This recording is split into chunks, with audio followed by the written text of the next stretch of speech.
अस्सलाम वालेकुम वरहमतुल्लाहि वबरकातुह। तमाम सुनने वाले सामीन से गुजारिश है कि मेरी वीडियो अच्छी लगे तो मेरे चैनल को लाइक और सब्सक्राइब लाजमी करें, शुक्रिया। इंसान का जज्बाती होना अक्सर इसे मुश्किल में डाल देता है और इसी वजह से वो अपनी आने वाली खुशियों से महरूम रह जाता है। ऐसा ही कुछ मेरे साथ भी हुआ। हमने जो साथ ज़िंदगी गुजारने के ख्वाब देखे थे, सब चकनाचूर हो गए। मेरी मंगनी आदल से होने पर सभी घर वाले खुश थे। वो बहुत लायक तालिब इल्म था, बीएससी में फर्स्ट पोजीशन लाया था। वाले साहब का ख्याल था कि इतना लायक जवान जिस कंपनी में जाएगा, हाथों हाथ लिया जाएगा। वाले साहब ने मंगनी के वक्त ये शर्त रखी थी कि शादी तभी होगी जब तुम बरसरे रोजगार हो जाओगे। उसने नौकरी की तलाश शुरू कर दी, कई महकमों में दरख्वास्तें दी, इंटरव्यूज़ भी दिए, मगर मुलाजमत ना मिली। हर जगह रिश्वत और सिफारिश का मामला था। वाले साहब अगरचे खुशहाल और बड़े जनरल स्टोर के मालिक थे, लेकिन वो भी कोई तगड़ी सिफारिश न ढूंढ पाए। वो चूंकि खुद कम तालीम याफ्ता थे, लिहाजा इनकी आरजू थी कि दामाद पढ़ा लिखा हो। लेकिन मेरे सादा दिल बाप और चचा को इल्म नहीं था कि यहाँ तो नौकरियां बिकती हैं। अब बादल की आंखें भी खुली, जो पोजीशन लाकर आला मुलाजमत का हसूल बड़ा आसान समझता था। बहरहाल तंग आकर उसने एक मामूली नौकरी पकड़ ली, मगर तनख्वाह थोड़ी थी, लिहाजा इसे भी छोड़ दिया और मुकाबले के इम्तिहान की तैयारी का इरादा कर लिया। इधर वालदा हर वक्त चाची के कान खाती रहती थी कि ना जाने तुम्हारे बेटे को कब नौकरी मिलेगी और हम कब तक अपनी बेटी को बिठाए रखेंगे। अम्मा की मुसलसल इस किस्म की बातों से चाची परेशान हो गई। वालिद ने सोचा कि आदल को नौकरी नहीं मिलती तो मैं इसको कोई कारोबार करा देता हूँ। बेटी को जहेज तो देना है, वहीं पैसे नकद दे दिए देता हूँ ताकि लड़का कारोबार कर ले। उन्होंने आदल से बात की। इसको मुझसे मोहब्बत थी, मैं भी इसको बहुत चाहती थी, मगर मेरे वालिदैन ने इस मसले को पेचीदा बना दिया था, जिसकी वजह से हम दोनों ही परेशान थे। ताहम आदल ने यह कहकर रकम लेने से इनकार कर दिया कि मुझे कारोबार का तजर्बा नहीं है, अगर कामयाब ना हुआ तो पैसे भी ज़ाया हो जाएगा और आपका गुस्सा बर्दाश्त करना पड़ेगा। आप मुझे अपने कारोबार में शामिल कर लें या फिर मैं मुकाबले की इम्तिहान की तैयारी करता हूँ। इन दिनों आदल के एक दोस्त ने कहा कि मेरे चचा के एक वाकफकार को एक नौजवान की ज़रूरत है जो उनका कारोबार देख सके। वो अच्छी तनख्वाह देने पर तैयार हैं। तुम अगर राज़ी हो तो मैं अपने चचा से कहूँ। यूं दोस्त के चचा की बदौलत इसकी मुलाकात सेठ अमीन से हुई। उसने आदल से माली हालात पूछे और अंदाज़ा कर लिया कि ये बहुत ज़रूरतमंद है। उसने आदल को अच्छी तनख्वाह पर मुलाजिम रख लिया और कहा कि 2-4 दिन में काम की नौयत को समझ लोगे। इसके वालिदैन ने भी कहा कि अब इस मुलाजमत को मत गंवाना और मुकाबले के इम्तिहान की तैयारी का बाद में सोचना। अब वो बाकायदगी से सेठ अमीन के ऑफिस जाने लगा। शुरू में उन्होंने इसे अपने गाड़ियों के शोरूम लगा दिया कि तुम्हारी ड्यूटी इन गाड़ियों की देखभाल और इनकी सफाई का ख्याल रखना है। मैं तुम्हें कुछ दिन परखना चाहता हूँ, इसके बाद कारोबार की जिम्मेदारियां सौंपूंगा। कुछ दिनों के बाद सेठ ने इसे अपने गैराज में भेज दिया और कहा कि यहाँ जो लड़का था जब छुट्टी से वापस आएगा तब तक तुम्हें गाड़ियों की धुलाई करनी है। आदल कुछ हैरान हुआ, लेकिन खामोश रहा।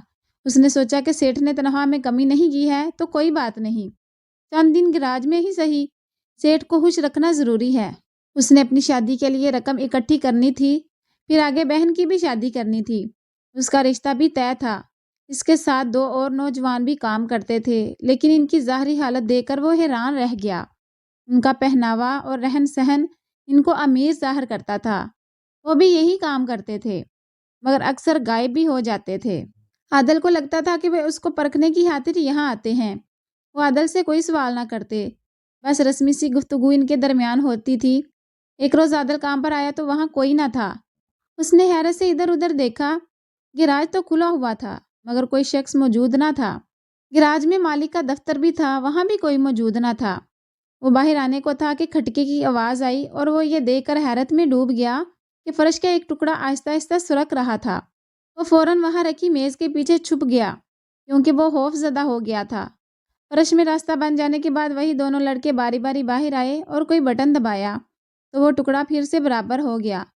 इनको इल्म ना था कि कोई मेज़ के पीछे छुपा हुआ है। उस दिन पहली बार आदल को पता चला कि गैराज के नीचे भी एक कमरा है। इससे शक हुआ कि ये लोग शायद कुछ गलत काम भी करते हैं, क्योंकि जब वो बेसमेंट से बाहर आए थे तब उन्होंने कालीन बिछाकर इस जगह को छुपा दिया था।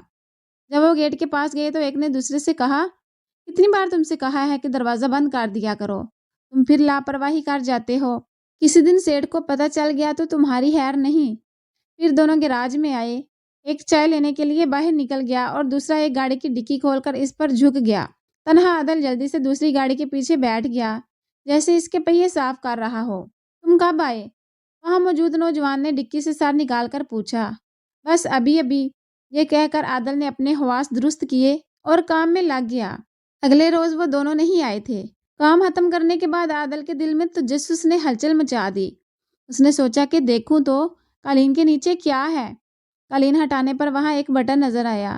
اس نے بٹن دبایا تو پھٹا ہٹ گیا اور نیچے جانے کا راستہ کھلتا گیا۔ نیچے سیڑھیاں تھی، وہ نیچے اتر گیا، لیکن سیڑھیاں اترتے ہی اس پر قیامت ٹوٹ پڑی۔ پیچھے سے اس کے سر پر زبردست ضرب لگائی گئی، اس سے کوئی ہوش نہ رہا، اور جب ہوش آیا تو اس نے خود کو ہسپتال میں پایا، جہاں اس کے گھر والے، میں اور میرے والد موجود تھے۔ ہم سب ہی پریشان تھے۔ عادل کے سر پر پٹیاں بندھی ہوئی تھی، ایک بازو اور ایک ٹانگ زخمی تھی۔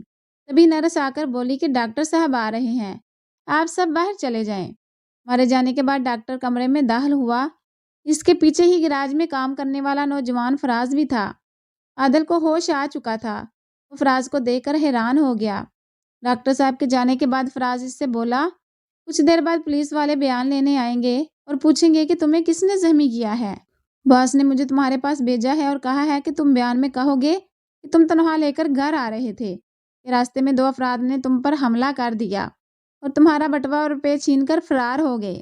میں یہ بیان نہیں دے سکتا، یہ جھوٹ ہے۔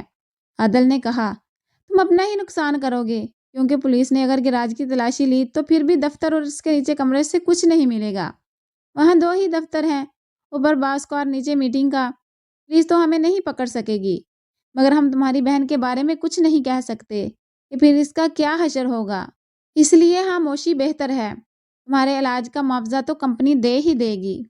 یہ کہہ کر وہ چلا گیا، جبکہ عادل سوچ رہا تھا کہ کیا کرے۔ اسے اپنی بے بسی پر رونا آ رہا تھا، کیونکہ وہ کچھ کرنے کے قابل نہ تھا۔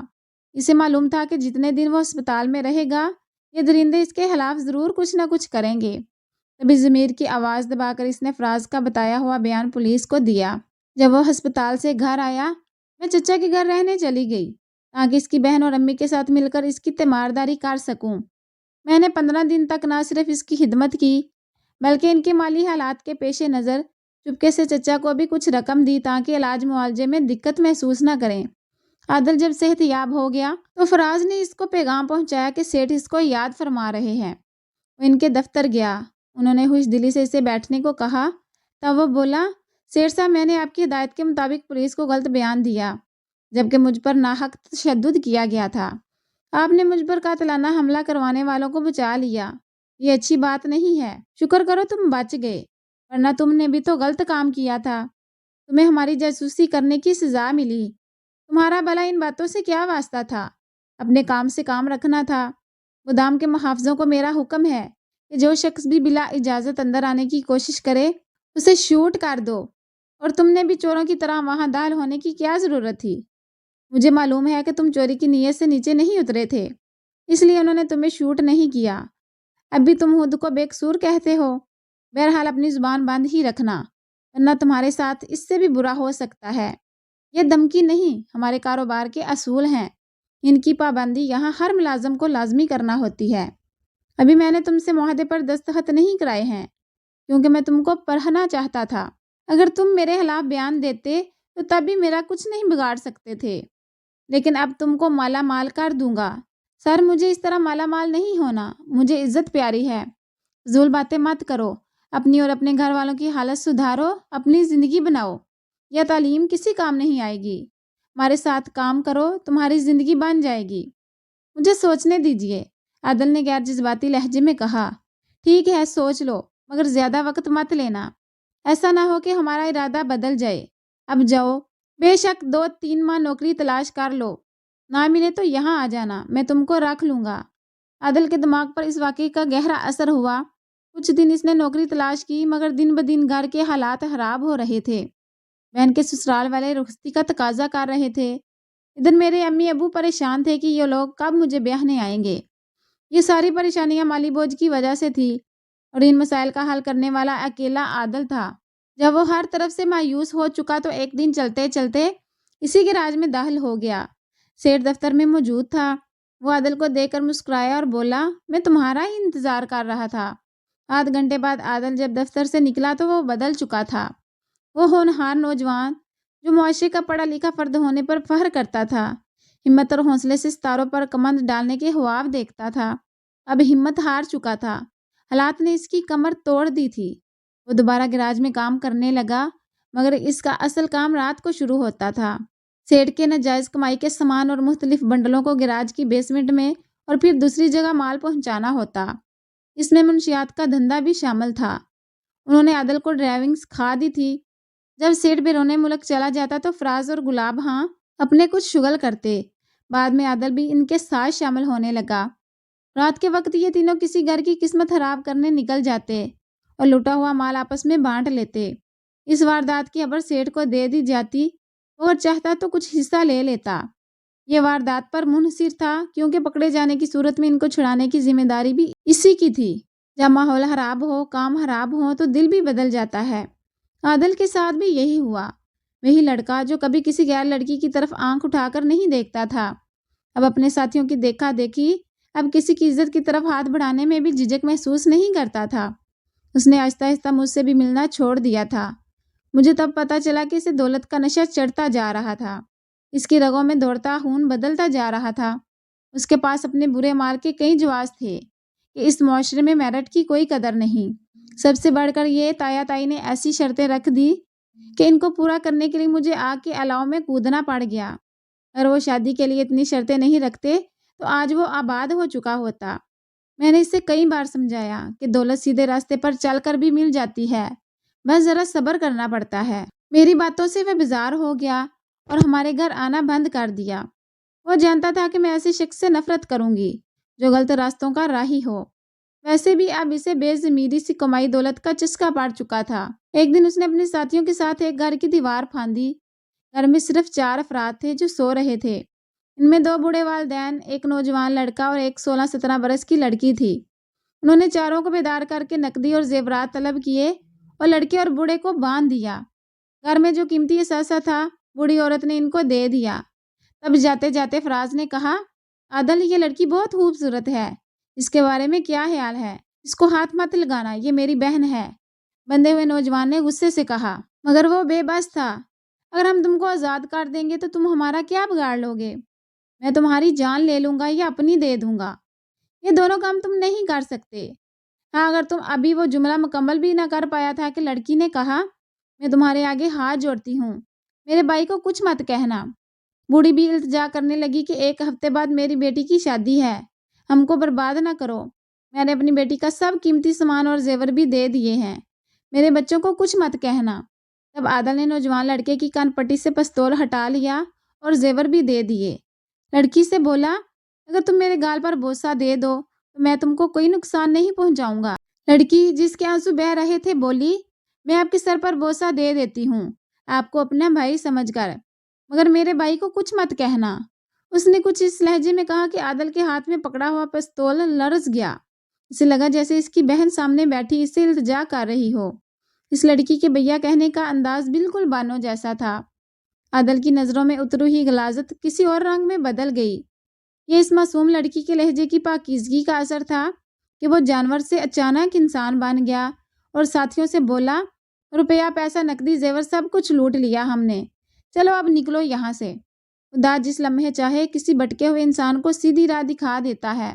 आज इसे भी इस लड़की ने सीधी राह दिखा दी थी। उसकी नज़रों में अपनी बहन का चेहरा घूम गया था। बहन की शादी भी 1 हफ्ते के बाद होना थी। इसका भी जहेज इसने अपनी जान जोखों में डालकर बनाया था, इसलिए तो वह इंसान से दरिंदा बन गया था। अपने साथियों की बुरी नीयत का खतरा न होता तो वो लूटा हुआ सामान भी वापस कर देता। घर आकर वो यूं ढह गया जैसे किसी ने इसके मुंह पर तमाचा मारकर इसका किबला दुरुस्त कर दिया हो। रात का बकिया हिस्सा इसकी आंखों में कांच के जरों की तरह चुभते हुए बीत गया। कुछ दिनों की सोच विचार के बाद वो खुद थाने पेश होकर सुल्तानी गवाह बन गया, जिसकी वजह से इसकी सजा में कमी हो गई। मगर सजा तो हो गई।